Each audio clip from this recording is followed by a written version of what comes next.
नमस्कार। आज हम चल रहे हैं एक तरह के टाइम ट्रैवल पे, सीधे नवपाषाण काल, मतलब न्यू स्टोन एज में। ये वो जमाना है, आप कह सकते हैं रफली 7000 बीसी से 10000 बीसी के बीच का, जब इंसान ने हंटिंग गैदरिंग छोड़कर खेती और सेटल्ड लाइफ, उसका रास्ता अपनाया। बिल्कुल, और ये ह्यूमन हिस्ट्री का एक बहुत बड़ा एक टर्निंग पॉइंट था। आज हम यही देखेंगे कि ये फूड प्रोडक्शन कैसे शुरू हुआ, कौन सी नई टेक्नोलॉजीज आई, लोगों की लाइफस्टाइल कैसे बदली, और उनके बिलीफ्स पर इसका क्या असर पड़ा। और हमारे पास जो सोर्सेज हैं वो हमें इस ट्रांसफॉर्मेशन को समझने में हेल्प करेंगे। बिल्कुल। ये सोर्सेज खास तौर पर मेहरगढ़ जैसी इंपॉर्टेंट साइट्स की खुदाई और रिसर्च पर बेस्ड हैं। अच्छा। और ये दिखाते हैं कि साउथ एशिया में फार्मिंग काफी पहले शुरू हो गई थी। चलिए इसे थोड़ा और समझते हैं। ये जो बड़ा शिफ्ट था फूड प्रोडक्शन की तरफ, ये हुआ कैसे?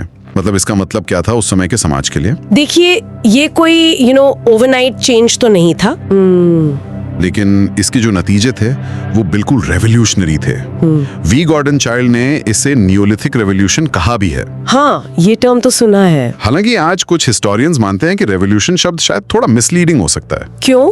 मतलब स्लो था क्या ये चेंज? क्योंकि ये बदलाव बहुत धीरे धीरे और अलग अलग जगहों पर अलग अलग रफ्तार से हुआ, पर इम्पैक्ट जबरदस्त। बेसिकली समाज अपनी जरूरत का कम से कम आधा खाना खुद उगाई फसलों और पाले हुए जानवरों से हासिल करने लगा। अच्छा। जैसे बलूचिस्तान में मेहरगढ़ से गेहूं और जौ की खेती और भेड़ बकरी मवेशी पालने के अर्लीस्ट प्रूफ्स मिले हैं। वाह, मतलब काफी पहले से।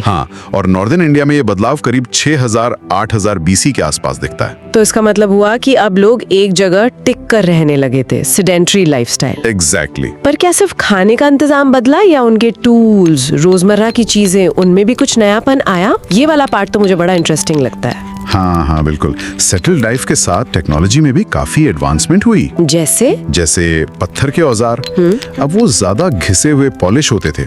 कुल्हाड़ी, एक्सेस जो शायद जंगल साफ करने और खेती के लिए जमीन तैयार करने में काम आती थी। और मिट्टी के बर्तन, पॉटरी, ये बहुत बड़ा डेवलपमेंट था। पहले हाथ से बनाते थे, फिर पॉटर्स व्हील भी आ गया। अच्छा, व्हील पे भी? कुछ बर्तनों पर चटाई की छाप मिलती है, मैट इम्प्रेस्ड वेयर कहते हैं उसे। और कुछ खास काले चमकीले बर्तन भी मिले हैं, ब्लैक बर्निश्ड वेयर, जो उस समय के आर्टिजन्स की स्केल दिखाते हैं। और स्टोरेज कुकिंग के लिए ये बहुत इंपॉर्टेंट रहे होंगे।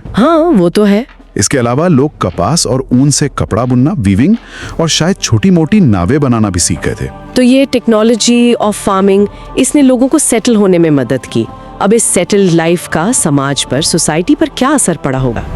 गांव बसे होंगे, आबादी बढ़ी होगी। बिल्कुल, आत्मनिर्भर गांव बसे, सेल्फ सफिशिएंट विलेजेस कह सकते हैं। पॉपुलेशन डेंसिटी बढ़ी और शायद यहीं से उम्र और लिंग के आधार पर काम का बंटवारा, मतलब डिवीजन ऑफ लेबर, वो शुरू हुआ होगा। पर इसके कुछ डाउनसाइड्स भी थे, ऐसा लगता है। अच्छा, क्या? जैसे ज्यादातर अनाज बेस्ड डाइट और एक जगह रहने से लोग शायद नई बीमारियों, एपिडेमिक्स के शिकार ज्यादा आसानी से होते थे। ये कैसे पता चला?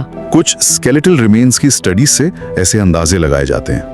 अच्छा। हालांकि दूसरी तरफ ये भी हो सकता है कि सेडेंटरी लाइफ से लाइफ एक्सपेक्टेंसी बढ़ी भी हो, क्योंकि हंटिंग गैदरिंग के जो खतरे थे उनसे तो बचाव हो गया। ये पॉइंट भी है। अच्छा, ये तो हुई जीने की बात, लेकिन उनके मन में क्या चल रहा था, उनके बिलीव्स, उनके रिचुअल्स, उसके बारे में हमें क्या पता चलता है? ये पहलू वाकई फैसिनेटिंग है। उनके अंतिम संस्कार के तरीके, जो बरियल प्रैक्टिसेस हैं, वो काफी कुछ बताते हैं। जैसे मेहरगढ़ में शवों को घरों के पास ही दफनाया जाता था, मुड़ी हुई पोजीशन में, फ्लेक्स्ड पोजीशन जिसे कहते हैं। अच्छा, घरों के पास ही? और कभी कभी शरीर पर लाल गेरू, रेड ओकर लगा मिलता है। ये लाल रंग शायद जीवन, खून या रीबर्थ का सिंबल रहा हो, और फर्टिलिटी रिचुअल से जुड़ा हो सकता है। इंटरेस्टिंग।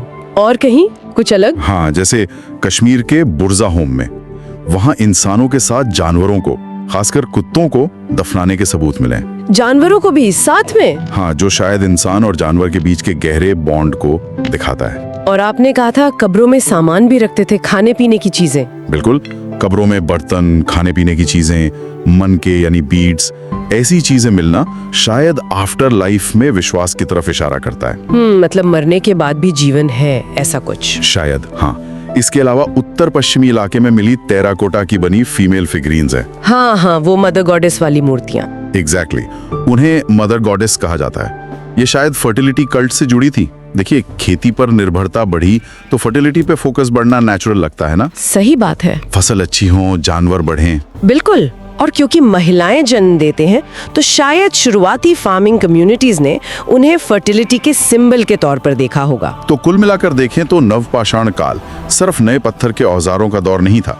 ये तो इंसान के जीने, सोचने और दुनिया से जुड़ने के तरीके में एक फंडामेंटल शिफ्ट था। हाँ, हंटर गैदरर से फार्मर बनने का सफर। एग्जैक्टली, बिल्कुल सही कहा। और ये समझना भी जरूरी है कि ये बदलाव हर जगह एक जैसा या एक ही स्पीड से नहीं हुआ। अच्छा। कई इलाकों में खेती के साथ शिकार और संग्रहण भी लंबे समय तक चलता रहा। If we connect this to the bigger picture, तो ये इंसान द्वारा प्रकृति को सिर्फ इस्तेमाल करने की बजाय उसे एक्टिवली शेप करने, उसे मैनेज करने की शुरुआत थी। मतलब कंट्रोल करने की कोशिश। हाँ, एक तरह से पौधों और जानवरों का सिलेक्शन करना, उनका पालन पोषण करना, ये सब उसी का हिस्सा था। और यहीं पर हम आज की बातचीत रोकते हैं, लेकिन एक सवाल के साथ जो लिसनर्स सोच सकते हैं। प्रकृति पर ये जो नया कंट्रोल आया और साथ ही नई डिपेंडेंस भी आई। हाँ बिल्कुल। इसने न सिर्फ इंसान के जीने का ढंग बदला, बल्कि क्या इसने उसके खुद के बारे में और इस कायनात के बारे में सोचने के तरीके को भी गहराई से बदल दिया होगा। सोचने वाली बात है। और क्या फर्टिलिटी पर इतना जोर इसी नई निर्भरता से जुड़ी एंजाइटीज को दिखाता है? इस पर सोचिएगा जरूर।